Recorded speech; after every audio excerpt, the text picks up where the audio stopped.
Good morning, dear all. I hope you all are fine, beta.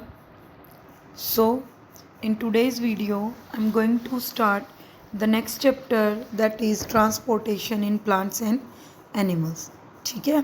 So, बेटा जो हमने इससे बिफोर किया था, we have done how the organism respire, and now in this we will do transportation. Transportation का मतलब क्या होता है? The movement of substances. जो मूवमेंट है सब्सटेंसेस की वन लोकेशन टू अनदर, एक प्लेस से दूसरे प्लेस पर. सिंपली अगर हम ट्रांसपोर्टेशन का मीनिंग देखें तो क्या होता है? The movement from one place to another. The same is in the case of food also. एक पार्ट से दूसरे पार्ट तक फूड के ट्रांसपोर्ट होने की जो प्रोसेस है, that is called transportation. In unicellular organism जो ट्रांसपोर्टेशन है बेटा वो इजी है. सिंपल प्रोसेसेस लाइक डिफ्यूज़न है, ऑस्मोसिस है, ये हेल्प करते हैं in the movement of different substances.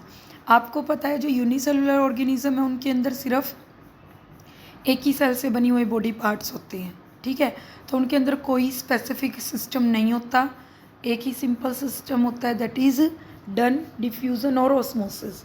Diffusion is exchange of gases, और ऑस्मोसिस अगर हम बात करते हैं, ऑस्मोसिस का मीनिंग होता है बेटा the movement of liquid particles. ठीक है, जैसे वाटर हो गया सॉल्यूशन फॉर्म में.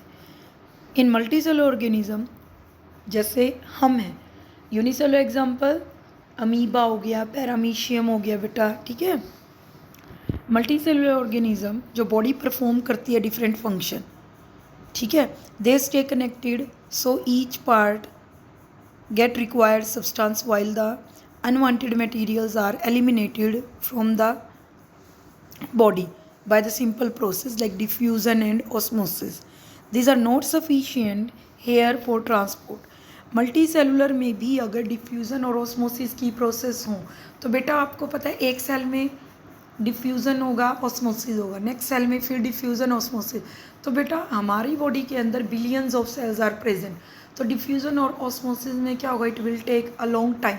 और जब तक हमारी बॉडी के अंदर जो गैसेस हैं, जो हमें एयर में ऑक्सीजन चाहिए, CO2 रिमूव करनी चाहिए, वो नहीं हो पाएगा. That is why it is not sufficient. Okay बेटा. सो नाउ बेटा we are going in plants water and minerals from the soil. जो वाटर है, मिनरल्स है सोइल से, वो टेकन अप कौन ले लेता है? रूट्स. और इनको डिस्ट्रीब्यूट कर देते हैं to the leaves of the other parts of the plant. क्योंकि बेटा जो लीव्स फूड बना रहे हैं ये तो नहीं है ना कि वो अकेले इसको खा लेंगे. No, all the plants will take it. जैसे मम्मा खाना बनाती है तो वो अकेले नहीं खाते ना, फॉर द होल फैमिली. ठीक है, तो सेम इज़ लीव्स प्रिपेयर करते हैं फॉर द होल प्लांट. इसी तरह से रूट्स जो न्यूट्रिशन लेते हैं सोयल से, डिस्ट्रीब्यूट करते to the other part of the plant. Next बेटा transportation in the plants. Plants के अंदर it is food, water and minerals, carbon dioxide and oxygen. ठीक है, इट इज़ ट्रांसपोर्टेड. फूड है, वाटर है, मिनरल्स है, कार्बन डाइऑक्साइड है, oxygen है, ये सारी चीज़ें प्लांट के अंदर ट्रांसपोर्ट होती हैं. जो बेसिक डिटेल्स हैं ट्रांसपोर्टेशन की of these substances have summarized. Look into the table beta. Food prepared by the leaves and sent to the other parts of the plant. Then have water and minerals from the roots sent to other part of the plants. Carbon dioxide बेटा atmosphere से लेंगे और इसको कौन absorb कर लेगा? Leaves for the photosynthesis, वो food बनाएंगे. ऑक्सीजन कहाँ से लेंगे? एटमॉस्फेयर से. कौन एब्जॉर्ब कर देगा? All parts of the plant for respiration in the night. Okay, और आप ये भी इसमें टेबल में आप फिल कर सकते हो. Oxygen during photosynthesis leaves out from the plants. Okay, next topic is transport of water and mineral. Water और मिनरल का transport. Plants obtain water, plants पानी लेते हैं, मिनरल लेते हैं फ्रॉम द सोइल, सोइल से. This is usually done through the roots. ये कौन करती हैं? रूट्स करती हैं. तो roots have root hairs. Look into the structure बेटा. स्ट्रक्चर के अंदर these are the root cell.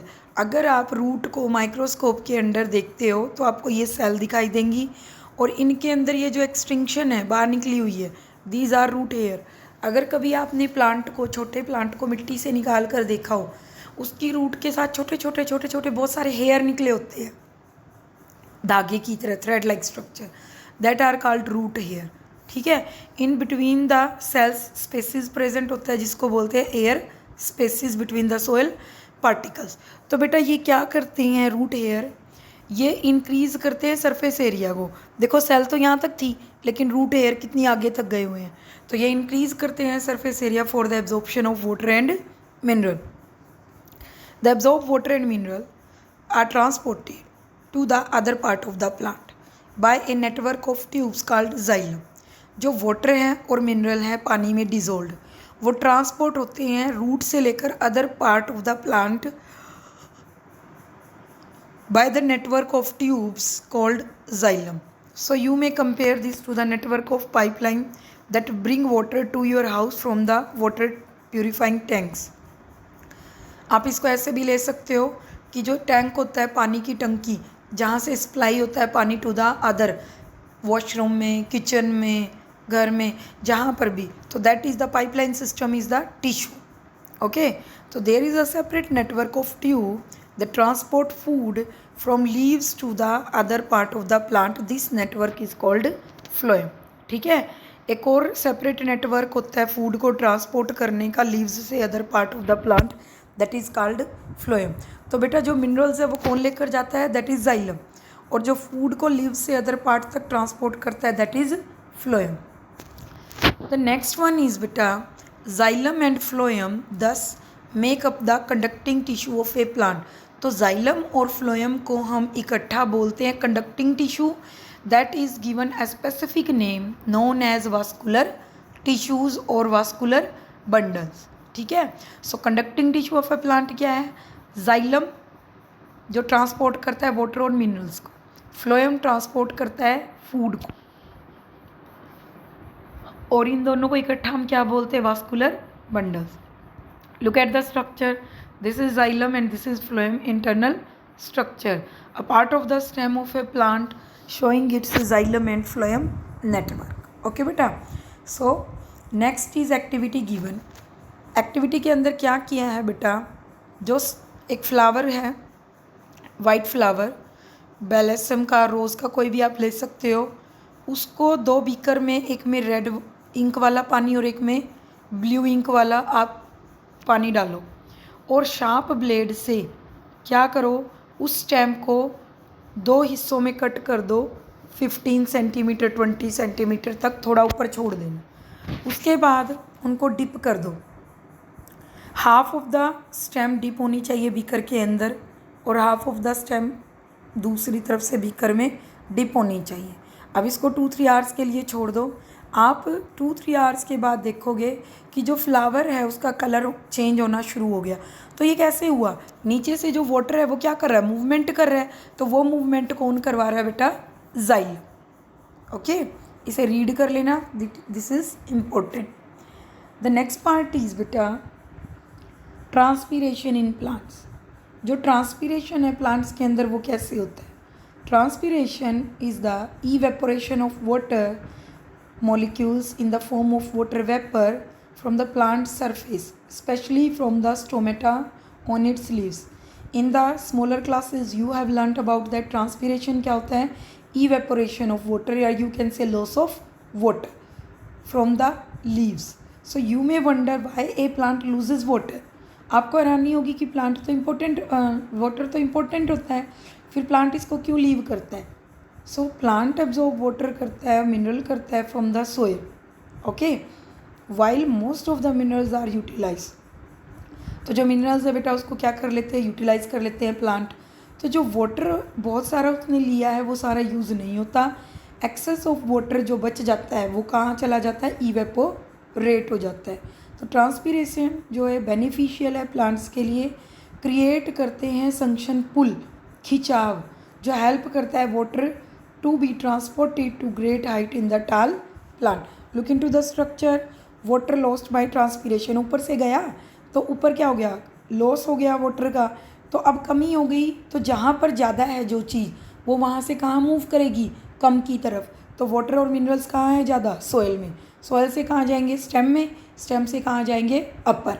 तो this create a suction pull. So it also help to lower the plants body temperature in summer.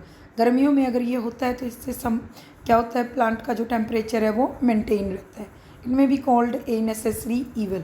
ये एक आवश्यक बुराई है बेटा, जैसे फ्रिक्शन होती है, ठीक है, क्योंकि बेटा फ्रिक्शन भी होना ज़रूरी है, नहीं तो हमें चोट लग सकती है। इसी तरह से अगर ट्रांसपीरेशन नहीं होगा तो इवेपोरेशन के बिना जो एनवायरनमेंट है उसमें ठंडक नहीं होगी, और ठंडक नहीं होगी बेटा तो ये जो क्लाउड फॉर्मेशन हो रही है, ये जो प्रोसेस हो रही है,